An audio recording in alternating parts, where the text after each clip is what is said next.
Hello guys, magtatahi na naman si Ate Inday at ang tatahiin ko ngayon ay yung sombrero na may nakalagay na sutas. Ang sutas guys ay ganito ang itsura niya. Ayan. Parang tali-tali siya. Tapos, ang finished product niya ay ganito. Ayan. Ayan. Meron siyang design sa gitna. Ganyan siya guys. Ganyan ang itsura niya. So, eto yan. Ayan siya guys. O, ganyan ang itsura niya. Tapos, dito yan nakakabit sa pinakadaanan din ng sinulid niya. O, yan ang pinakamadaling way. Hindi na kailangan gumamit ng kung ano-ano para maikabit yung sutas. O, dyan lang sa daanan ng sinulid niya sa baba at sa taas. Yan.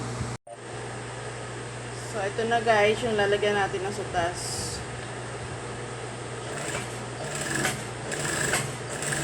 Parang nagdo-double ka din. Ito guys, mabilis lang. Mas madaling paraan kaysa gumamit ka ng ibang klase ng foot. Mayroon din kasi ginagamit ito guys.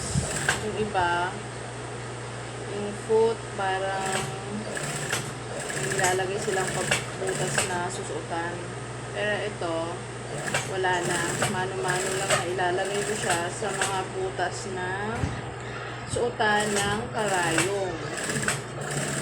Ganyan lang siya. O, diba? Mabilis. Parang nag-double ka lang. Tapos ito, yan yung sutas. Iikot mo lang siya ng paganyan, ganyan-ganyan, para hindi siya magulo. Sa akin. Yan.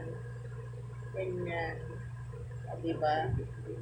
Very easy lang naman yan. Tapos ibababa mo uli na ganyan. Sa kukuha ka uli ng isang back.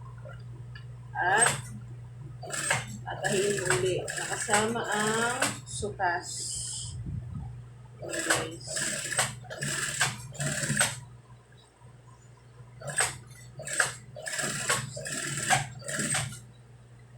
Diba ang galing? So, ayun guys. Thank you for watching.